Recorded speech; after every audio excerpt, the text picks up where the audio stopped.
Between the late 1960s and 1990s, Northern Ireland was gripped by a violent ethno-nationalist conflict that divided communities along religious and political lines. Known as the Troubles, the bloodshed was triggered by 20th century political grievances and brought deep, historic, sectarian divisions violently to the fore of Northern Irish society. ITN journalists covered the escalating unrest as the killing spread from Northern Ireland's 6 counties to the UK mainland. And no further forward, please. Much of the footage they captured has not been seen since it was first broadcast more than half a century ago, and is shown here for the first time. In the decades since, the subject has also appealed to filmmakers. But how do cinematic depictions of the Troubles measure up to reality? In this episode, we dissect scenes from films Belfast, 71, and Bloody Sunday, and hit series Say Nothing, comparing them with authentic ITN archival footage. From the Belfast Riots and the first deployment of British troops in 1969, to the Bloody Sunday Massacre of 1972, and the first bombing of London by the Provisional IRA in 1973, we unveil the stark differences and similarities between cinema and reality. To support this new series, please hit the subscribe button and leave us a comment to let us know what you think about the video. Our first film is Kenneth Branagh's semi-autobiographical, Golden Globe and BAFTA-winning Belfast. The film begins in the summer of 1969 with the first major intercommunal clashes of the Troubles. Buddy, your ma's calling you for your tea. We see the idyllic childhood of carefree 9-year-old Buddy, played by Jude Hill, shattered by an angry mob wielding rocks, chains and petrol bombs. The mob is heard chanting "Catholics out" and threatening to harm Protestant residents if they don't forcefully evict local Catholics. The next morning, we see the community building a barricade at the end of the street. We also hear a resident giving a clue as to why the barricade is going up. The police aren't going to protect us, so we have to do it ourselves. British soldiers then appear, forming a military checkpoint at the end of the road. On the 15th of August 1969, the same day as the riots witnessed by Buddy, ITN's Alan Hart reported from a Belfast in flames. This is the Falls Road area of Belfast at 7 o'clock this evening. The buildings that you can see blazing have been set on fire by Catholics who are trying to roast out the Protestant snipers who've been shooting from the rooftops during the day.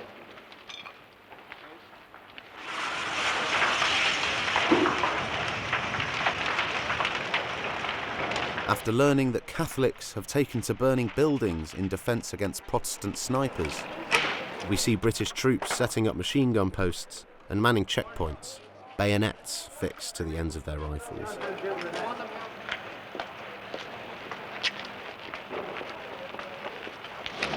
Good my pub, it's my daddy's pub.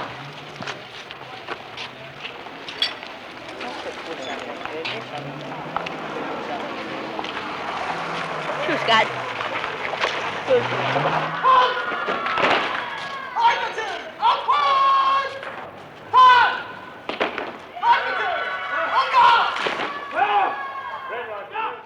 The scene is altogether more warlike than that depicted in Branagh's Belfast, and that can partially be explained by the city's geography.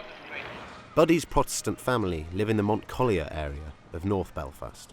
Hart, meanwhile, reported from the Falls Road in West Belfast, the city's Catholic heartland and the site of the worst intercommunal violence of the 1969 disturbances. Between the 12th and 17th of August 1969, 8 people were killed and more than 130 injured in civil unrest across Northern Ireland. The riots were the culmination of escalating tensions between a Catholic nationalist minority facing systemic discrimination under Protestant rule and a Protestant unionist majority who saw their own dominance as the key to defending Northern Ireland's place within the United Kingdom. On the 13th of August, violence erupted in Belfast, where nationalist protests turned into street battles with loyalists and the overwhelmingly Protestant police force, the Royal Ulster Constabulary, or RUC. The next 3 days saw widespread rioting, shootings, and the burning of more than 400 homes and businesses, most of them owned by Catholics. Echoing the words of Buddy's neighbour, The police aren't going to protect us, so we have to do it ourselves. one Catholic woman told ITN that the RUC refused to step in as her home came under attack. But they just came through the door, and there was a lot of youths. There was even a youngster about 9 years of age came in. And came through your front door? And started to throw the children's toys out onto the front, and they run up the stairs, and my husband ran up the top of the street to get the police to come down, and they said there's nothing they could do about it. Footage captured by Alan Hart's crew gives a greater sense of the scale of destruction inflicted on Belfast than the snapshot presented in Branagh's family-oriented film. Amid widespread civil unrest, the British Army was deployed to Northern Ireland under Operation Banner, with the aim of supporting the RUC and asserting the British government's authority in Northern Ireland.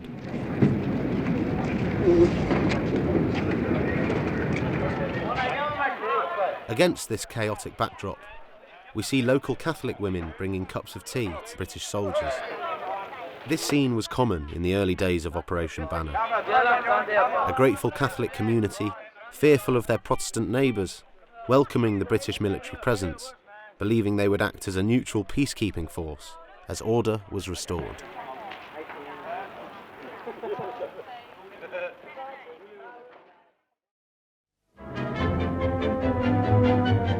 Three days after the first troops were deployed, Alan Hart reported on the first day of calm in the country's capital. After Ulster's first relatively quiet night for a week and a peaceful day, troops patrolling the trouble spots in Londonderry and here in Belfast had been ordered to unfix their bayonets and exchange their steel helmets for soft berets. In some locations, troops have also put away their machine guns. But peaceful though the situation appears for the moment to be, the Prime Minister, Major Chichester Clark, said the tragedy of the past week's events is that they have set people of all persuasions at each other's throats. You're going to Belfast. Our next film is Jan de Monge's fictional thriller, 71, starring Jack O'Connell as a young British soldier, Gary Hook, who becomes separated from his unit during a riot on the Falls Road. Upon arriving, Hook and the other British soldiers are greeted by local women banging bin lids on the pavement, alerting their neighbours to the British presence. As RUC officers violently raid homes in search of weapons, a crowd of civilians forms around Hook's unit. The confrontation escalates and the mob begins throwing stones at the soldiers. The portrayal of Falls Road residents in 71 differs greatly from the images of Catholic housewives from the same street bringing cups of tea to the British Army in August 1969. So is it accurate? This footage, newly digitised and shown here for the first time since it was broadcast over 50 years ago, shows a riot on the Falls Road. It was filmed by ITN cameraman John Lane on the 5th of March 1971.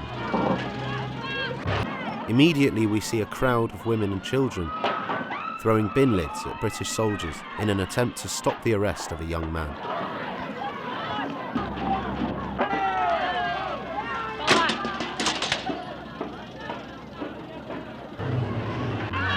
The hostility is palpable as locals face up against soldiers at the end of the street.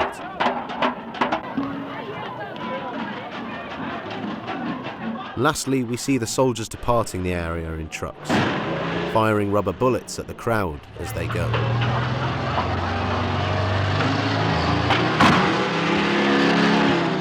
The extent to which 71's riot scene mirrors Lane's footage of the Falls Road is striking, but it does leave us with a new question. What had changed since the summer of 1969 to make the people of the Falls Road so hostile to the British Army?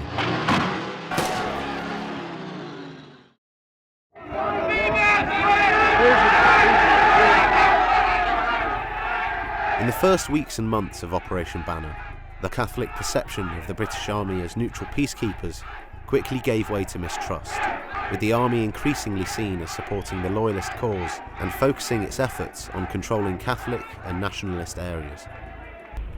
IRA trainees carry out a mock attack on this farmhouse. At the same time, a sense that the country's Catholic nationalist community had been left defenceless in August 1969 led to a split within the Republican military movement and the formation later that year of a younger, more radical splinter group, the Provisional Irish Republican Army. The Provisional IRA expressed a renewed commitment to violent resistance, aimed at ending the British presence in Ireland and achieving a united republic. The British Army's heavy-handed attempts to combat this new threat further alienated the Catholic community. One of the most infamous examples during this period is the Falls Curfew of July 1970. Over 3 days, the British Army imposed a curfew on the lower Falls area of Belfast. They conducted house-to-house searches, fired thousands of rounds, and killed 4 people. The operation was seen as a form of collective punishment against the predominantly Catholic people of West Belfast. While 71 shows the RUC wrecking Catholic homes in search of weapons, British soldiers were in fact accused of doing the same during the Falls Curfew, as shown in this footage filmed the day after the curfew was lifted. And all the while, loyalist attacks against Catholic civilians, including bombings of pubs and shops, continued, often going unpunished. This again reinforced the idea that the British Army was prejudiced against the Catholic minority.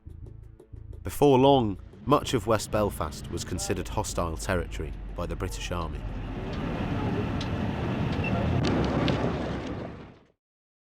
A bus commandeered by a group of youngsters and placed across the road. The windows smashed, but the engines are still running. It's quite near Divis Flats. Up in the background, there's a scene of some violent rioting not so long ago. On the 31st of October 1970, ITN's Desmond Hamill reported on rioting on the Falls Road in the shadow of Divis Tower. It's the Divis Flats at the top of the Falls Road. They've become an IRA stronghold. The Divis Flats feature prominently in 71, introduced early on to O'Connell's character as a dangerous IRA stronghold, and later serving as the setting for the film's climax. Here we can see real footage of the Divis housing complex, as British soldiers clash with residents of the estate.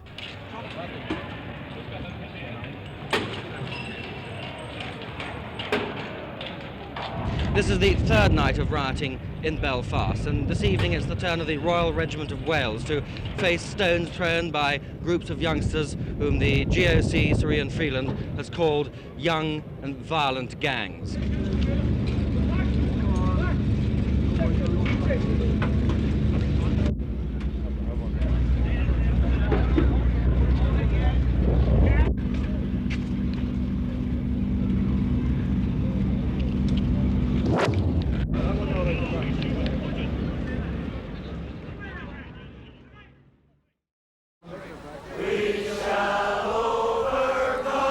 Our third film is Paul Greengrass's meticulous recreation of the 1972 Bloody Sunday Massacre, when soldiers of the 1st Battalion of the British Parachute Regiment, known as 1 Para, opened fire on a civil rights demonstration in Derry, ultimately killing 14 people and injuring a further 12. The film drew heavily on evidence made available to the Savile Inquiry, an official investigation into the killings which was ongoing at the time. They're shooting people! Our first point of comparison takes us to the William Street Barricade. Greengrass's film depicts the build-up to the confrontation, as protesters break away from the march and face off against the British Army, manning a barricade at the end of William Street. We see soldiers firing rubber bullets and deploying a water cannon against the marchers, who in turn throw rocks and use a corrugated metal sheet as a makeshift shield. ITN's Gerald Seymour was present in Derry on the day, and footage captured by Seymour's team was used as evidence in the Savile Inquiry 3 decades later. It's no wonder then that in places Greengrass's reconstruction matches ITN's footage almost frame for frame.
The next key point of comparison is the moment the situation escalates dramatically, the entry of one para into the Bogside.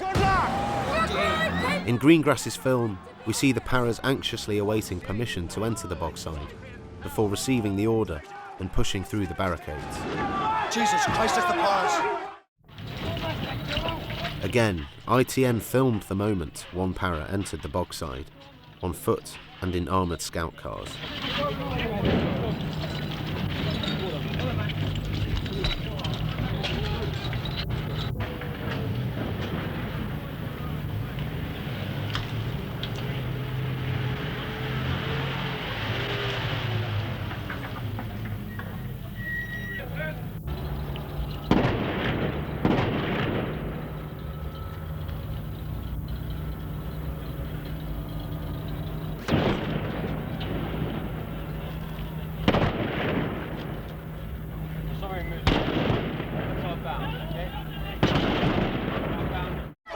The film also accurately presents what the Savile Inquiry called a breakdown of fire discipline among the soldiers of one para as they fire into a crowd of unarmed demonstrators.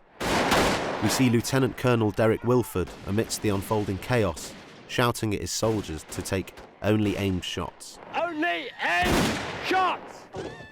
In ITN's footage of the day, we hear a voice, most likely Wilford's, straining to be heard over a cacophony of rifle fire.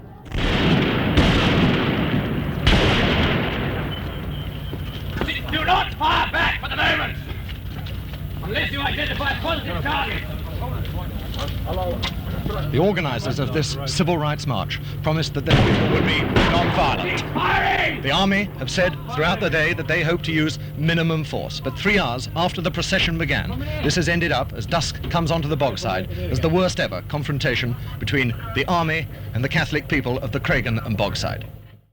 There seems to be a very large number of casualties today. After the shooting subsides, the Greengrass film recreates the interview given by Colonel Wilford to Gerald Seymour about the events of the day. There are certainly 3 people killed. Wilford claims the men of one para were fired on first, and after understating the number of dead, insists he has no concerns about the operation. Absolutely none. None whatsoever? None whatsoever. Now listen to the real Wilford interview recorded that day. Colonel, once the paratroopers went into the Bogside, there seemed to have been a very large number of casualties. Well, I suppose large, 5 is quite large in these circumstances. It's unfortunate.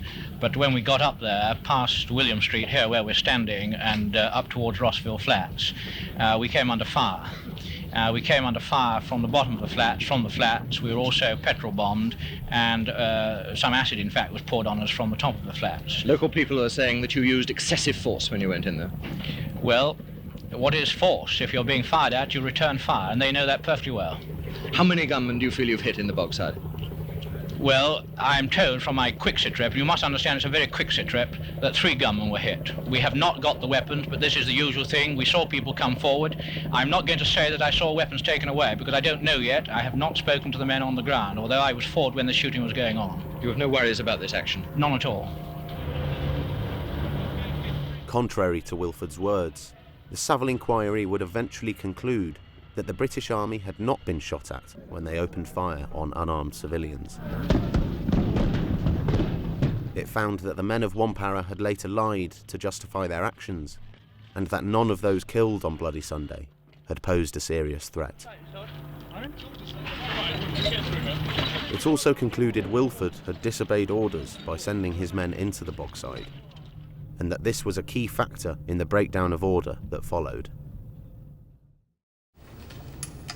Our final point of comparison is the film's ending, where we see young men on a Derry housing estate queuing up to enlist in the Provisional IRA. Bloody Sunday did in fact cause an upsurge in support and recruitment for the Provisional IRA. In the immediate aftermath, more young men volunteered to join than the organisation could easily absorb. 10 weeks after the massacre, ITN's Chris Wayne visited Derry. Filming at a Provisional IRA checkpoint, he asked a group of local women how they felt about the masked gunmen policing their streets. We need the wee fellas, so we do, to keep them out. Keep who out? To keep the vanguard and all that. The vanguard and everybody else. Yes, God, after Bloody Sunday. Aye. They should have been there on Bloody Sunday. Yeah, we wouldn't have there wouldn't have been so many dead.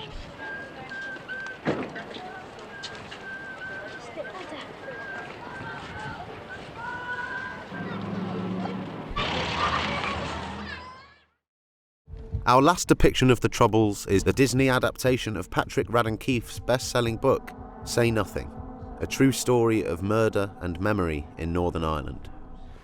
At one point in the story, we see young volunteers of the Provisional IRA carry out a bomb attack on the Old Bailey in central London, marking the start of the Provisional's bombing campaign against the UK mainland. And we see the devastation caused by the blast, as civilians stagger, dazed and injured, through the burning debris outside the courthouse.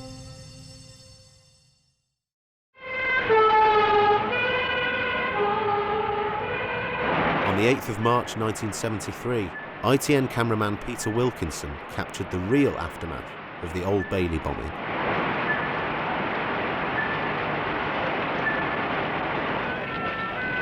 The Old Bailey bomb was one of 4 car bombs planted by the IRA in London. Right back as far as the line and no further forward, please. You've got to get out now. The fire brigade will do something peculiar. Come on. 2 of the car bombs were defused after the bombers phoned in warnings to the police. The Old Bailey bomb exploded while the area was still being evacuated, and a second bomb exploded near the Ministry of Agriculture in Whitehall.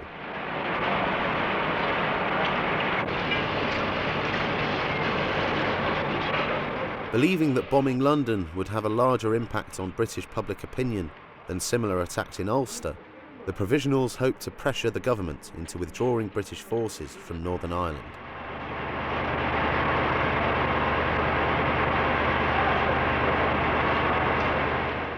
ITN's Trevor MacDonald interviewed survivors of the attack. Where were you in relation to where the bomb went off, just behind us here? I just came out the office and a policeman across the road told me that I couldn't go down there. Couldn't go down the road, and my car was parked down the road.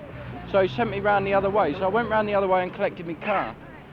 And then I just got back down the bottom there and I heard this big bang. You know, shook everything.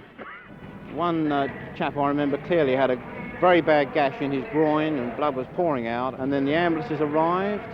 Then an ambulance driver or attendant virtually frog marched me up to Bart's, which he was doing his job. You know, I suppose he thought, well, get up there, but I could have done with staying, really, you know. You must have been feeling pretty shattered then. Yes, I went a bit deaf actually. That's the main effect was that I went deaf. You know, the noise of the blast. That's all. Am I shouting now? No. Not really. No. Yeah, okay. We just got outside the door, and it just went up. There was bricks and everything just up in the air. What happened to you? Well, nothing. You know, we was just shocked because we see our workmate and her husband both cut to pieces.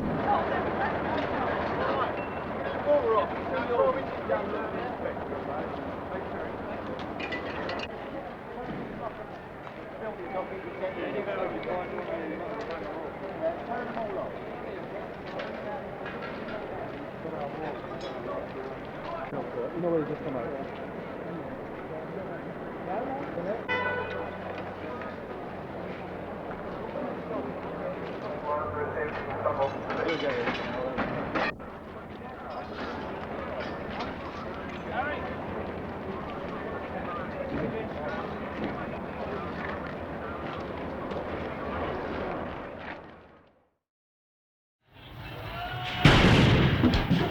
The period between 1969 and 1973 marked a pivotal escalation in the Troubles, transforming a civil rights struggle into a protracted, bitter and bloody conflict.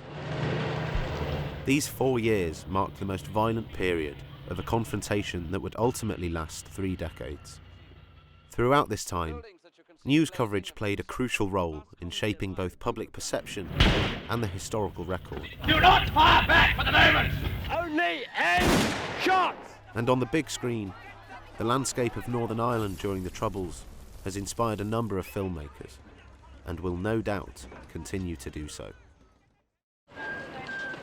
Which do you think is the best portrayal of the Troubles? Please remember to subscribe to the channel, like this video, and leave us a comment to tell us what you'd like to see us cover next.